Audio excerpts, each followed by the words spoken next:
হাতে মাত্র কয়েকটা দিন বাকি। আগামী 8ই অক্টোবর শুরু হতে যাচ্ছে সনাতন ধর্মাবলম্বীদের সবচেয়ে বড় উৎসব শারদীয় দুর্গাপূজা।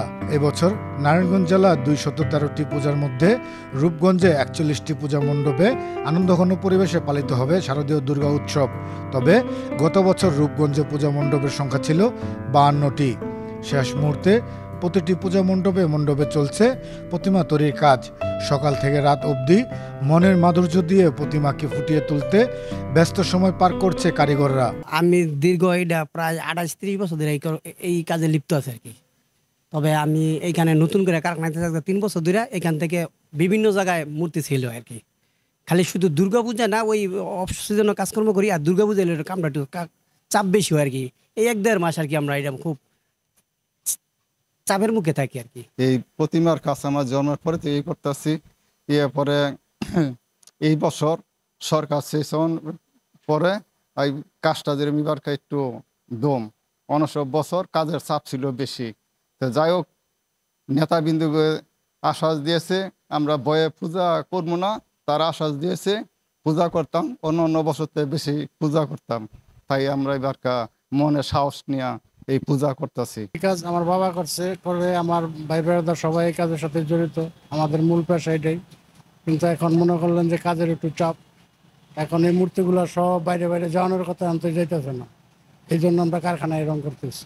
প্রশাসনের অবস্থা তো ঠিক আছে, কিন্তু প্রশাসন কতক্ষণ আমাদের চ্যানেল দিয়ে বলছেন না, কারণ এই মূর্তি নিতে আসতেছে না। কারণ যারা পূজা করবে হ্যাঁ তো মন দশার ভিতরে আছে। এখন আমাদের রং তুলির কাজ চলতেছে, এই সময় মতন আমরা কাজ শেষ করব। কিন্তু আমরা সারা বছরই এই কাজ করি, কিন্তু অন্য বছরের অনুযায়ী মানে আমাদের দুর্গাপূজার কাজের চাপটা একটু বেড়ে যায়।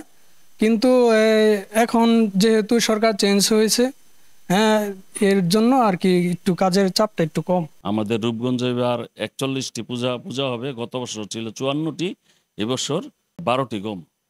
তবে আমাদের এই বছর এই 5 তারিখের পর আমরা একটু মানে খুব আতঙ্কগ্রস্ত ছিলাম।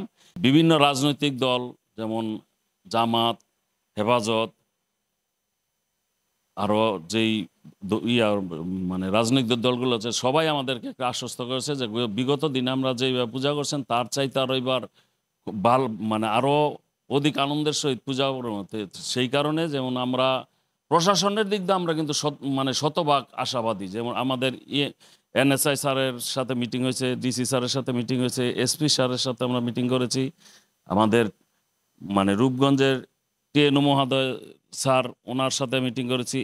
তারপর হলো থানা নির্বাহী কর্মকর্তা TNO স্যারের সাথে, তারপরে হলো OC স্যারের সাথে মিটিং করেছি। সবাই আমাদেরকে মানে খুব ভালো আশ্বস্ত করেছেন যে আপনারা মানে খুব ভালোভাবে এবার পূজা গত বছরের চাইতে ভালোভাবে পূজা করবেন, যত রকমের প্রশাসনিক সহযোগিতা দরকার আমরা আপনাদেরকে করব।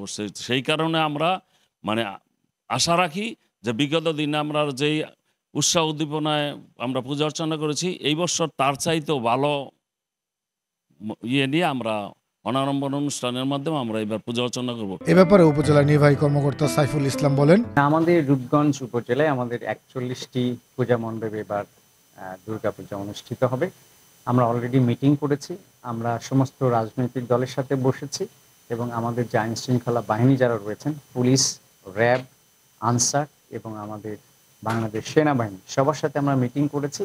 প্রত্যেকটি মণ্ডপে আমাদের পরিপূর্ণ নিরাপত্তা ব্যবস্থা থাকবে এবং আমার বিশ্বাস এখনো পর্যন্ত যে পরিবেশ এখানে রয়েছে সবাই নিরাপত্তার মধ্যেই চমৎকার একটা পরিবেশে তাদের পূজা উদযাপন করতে পারবে।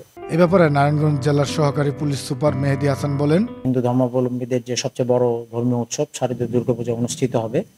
তো আপনারা ইতিমধ্যে জানেন যে আমরা পূজা উদযাপন প্রত্যেকটা মণ্ডপের কিন্তু একজন করে সভাপতি এবং সেক্রেটারি আছেন এবং কেন্দ্রীয় একটি কমিটি আছে রূপগঞ্জ উপজেলার, যে পূজা উদযাপন কমিটি।